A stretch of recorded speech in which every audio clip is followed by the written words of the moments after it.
Hey YouTube, it's GV Lone Guy. It's November 17th and it is about 5:30 p.m.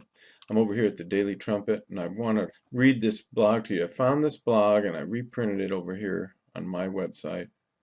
Are you ready for an EMP event? This is really important, so I wanted to read it to you. So just bear with me. I'm going to try to get through it, but it's very important information. It's just good information to have. So here we go. Are you ready for an EMP event? An electromagnetic pulse, or EMP, is an abrupt burst of electromagnetic radiation. What causes an EMP? To start with, certain types of high-energy explosion, such as a nuclear explosion, will surely cause an EMP. Likewise, an EMP can be the result of a suddenly fluctuating magnetic field, or, as I have mentioned before, it can be the result of a coronal mass ejection from solar activity. But perhaps the most sobering of all is the possibility of a man-made EMP weapon that is purposely deployed in order to wreak devastation on our planet. Regardless of the trigger, an EMP can be devastating to the power grid, resulting in rapidly changing electrical fields that can create fluctuating electrical currents and wild voltage surges. Bottom line, the electronic gizmos we have come to rely on would be toast. The microchips would be fried, so severely damaged that they would become useless. So what would life be like following a massive EMP event or episode?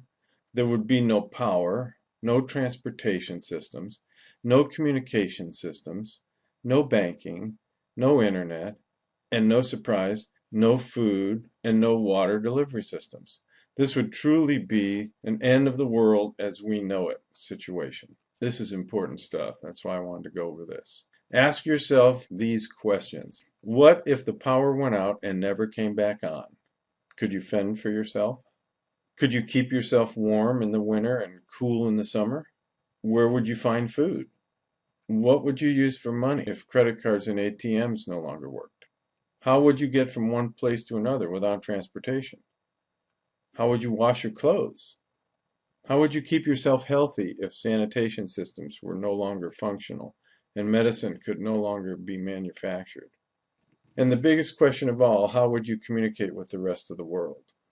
An electromagnetic pulse could potentially fry the vast majority of all the microchips in the United States. In an instant, nearly all of our electronic devices would be rendered useless.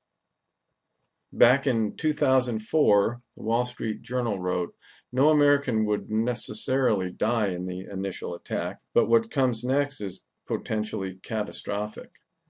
The pulse would wipe out most electronics and telecommunications, including the power grid.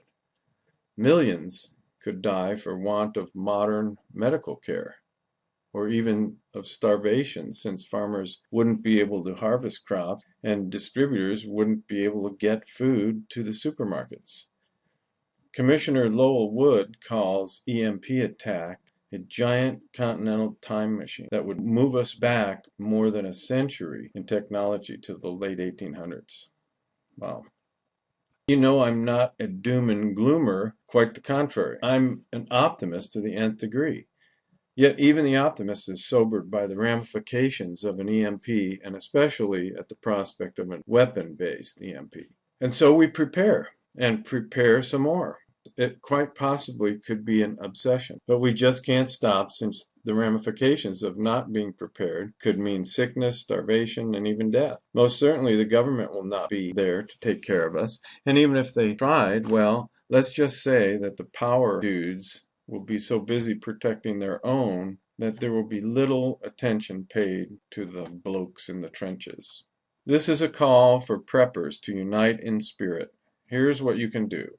Learn to grow food in whatever area you have available. Try hydroponics or a square-foot garden. They work in limited spaces.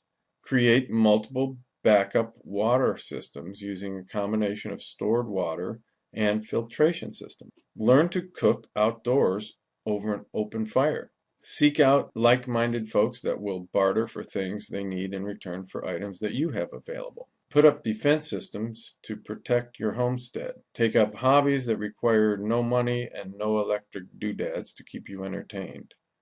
And for goodness sake, store away at least a year's worth of basic, nutritious foods that will get you by while you are learning to survive under the most trying of circumstances. The prepper movement is exploding, blah, blah, blah. So, stock up on essentials, learn to be self-sufficient, and prepare for the worst with a positive mindset. All right? So that's the bottom line. We're talking about just preparation, whatever. It's always good to be prepared. If nothing happens, what's the harm? There's no problem. So, anyway, you guys take care. I'll put the link below.